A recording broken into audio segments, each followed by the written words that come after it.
Hi everyone, welcome back to my channel. My name is Fisayo. Today I'm going to be talking about a topic that is very dear to my heart. It is dealing with rejection, and I'm going to be sharing with you my own personal experience and lessons that I have drawn out from being rejected at different phases of my life and how I've essentially pulled through. Now, this can apply to you if you're dealing with rejection in terms of like your grad school applications or like job opportunities, whatever it is, right? I believe that this point would help you. Now, for me, the first thing that I reminded myself to do when I faced a certain type of rejection is to not take it personal, right? To distance myself from the situation. Now, this varies depending on what type of rejection it is. For example, on my grad school application journey, obviously they'll send you an email and say, Dear Fisayo, although there are many candidates doing this, we decided not to go forward, blah, blah, blah, blah, blah, blah. It has your name on it. And so it's difficult for you to actually remove yourself from the situation. But in your mind, with your mind, you can actually distance yourself from the situation and not take it personal. Don't feel like that is an attack on your person. Don't feel like it's an attack on your own competence, but just take it as a lesson to progress further. You really have to do that mind work, right? Receiving a rejection, it can be very tough. It can be disappointing. It can be frustrating, especially if you hoped or you've done a lot of work for it. Now, I'm not saying you shouldn't acknowledge your emotions. Yes, valid. Please acknowledge your emotions. It's natural. You can cry, you can sob, you can decide to be silent for a couple of days. Acknowledge your emotions, but make sure that you are not staying in your feelings. Make sure you actually remind yourself that you are going to distance yourself from the situation and try again. It's really okay to take some time to process how you're feeling before moving forward, but absolutely please move forward. Know that this is not an attack on your worth or your competence in any way. Now, the second lesson for me is seeking feedback. And this is something that I did at every point. As it relates to grad school application, one thing you can do is to find out, okay, at what point were you rejected? Was it when you sent in your applications? Was it after your interviews? At what point were you rejected? Did you just speak to an AdCom member and then the person just barred you from, even though that's not possible, and the person just barred you from continuing the conversation? You need to ask for feedback. Now, I would always say that before you apply to any school, of course, you have spoken to the admissions committee member first before putting in your application. So if it happens that you got rejected, send an email to somebody that you have been corresponding with. Thank them for their time. Tell them that, you got this and you like to request for feedback. Another thing you can do is to speak to current students. You can share your essays with them, or you can tell them how your interview went, and they can actually provide you with feedback on what they think you could have done better. Getting feedback is actually instrumental to your growth.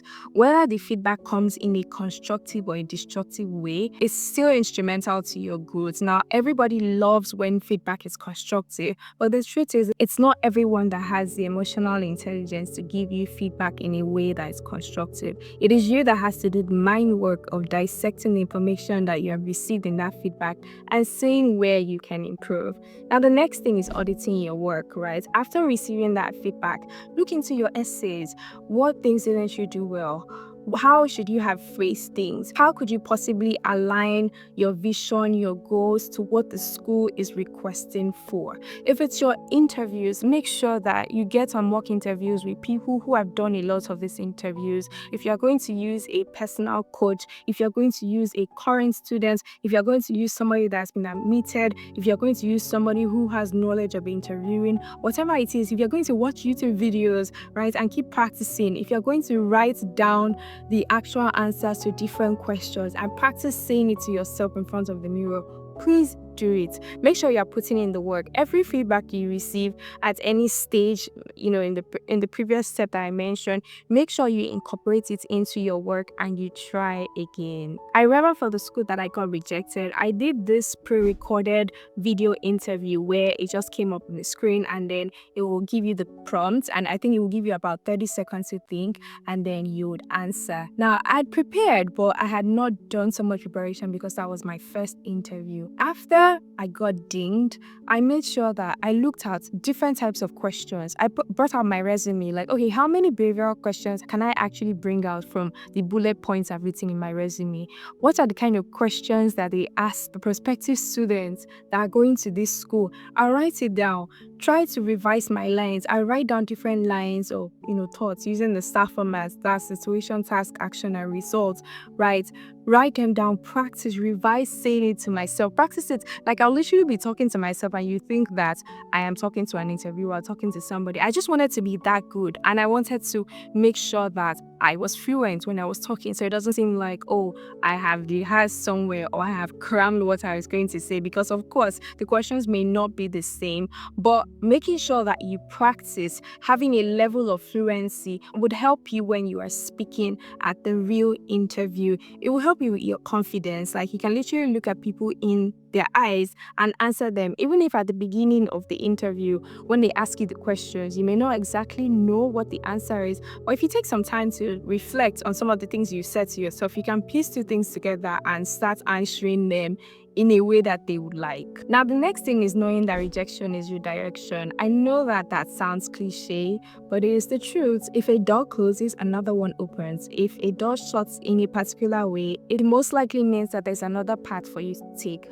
Whether you're coming back to that door at a later time or you're looking for other doors that are closer to that, rejection is an opportunity for you to open your eyes and look further, right? So there are new opportunities. If you decide that, okay, I got rejected at a particular school, do I want to apply to that same school the next year? Do I want to look at more schools that are similar to that school and apply in another round to ensure that I still get in that year?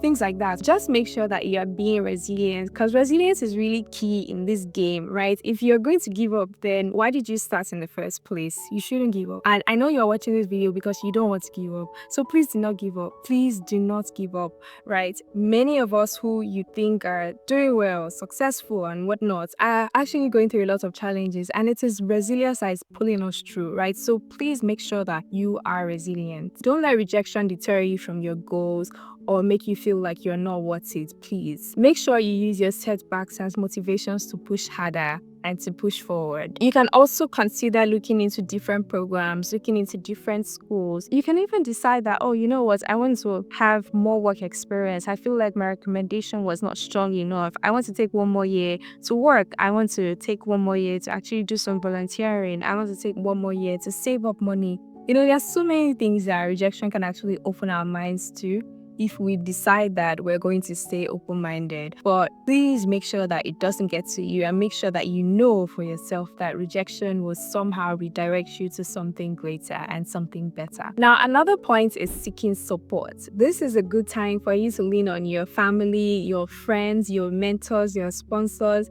Do not do this alone, right? Do not do this journey alone. You actually need a lot of people in your space. Now, valuable people, I'm not saying that bring everyone, right?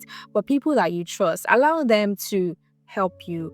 Allow them to be the shoulder that you lean on in this time. Seek support from people. You will not know how much people are willing to help you if you do not ask. So make sure that the people in your life, we are bringing them up to speed with things that are happening. And wherever you need help, you are asking. And while you're doing that, make sure that you're not ignoring caring for yourself, right? Self-care is a big deal in this race, in this game, and it will forever be throughout your life, right? Make sure that you are not ignoring yourself. Make sure that the things that make you happy, maybe going on an ice cream date or getting stuff for yourself to reward yourself when you accomplish a little task.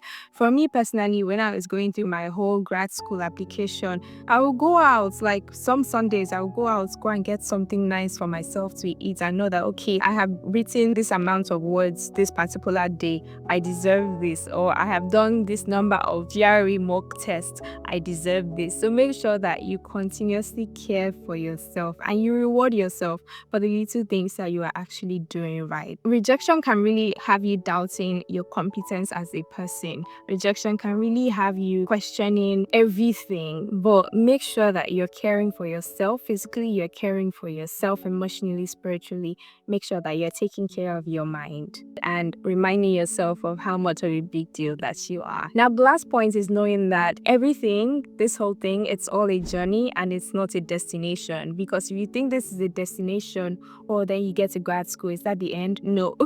There's a lot that is on your way, and it also means that there are also opportunities for you to still get rejected as you keep going. So how you approach this phase of your life would essentially help you to surmount other phases of your life. Knowing that this whole thing is a journey helps you to visualize your future success and just keep your determination alive. For every blow of rejection that you're faced with, know that it's an opportunity for you to develop your character and for you to learn a lesson and for you to be opened up to another opportunity. So please do rejection that way. I'm rooting for you. Please do not stop rooting for yourself.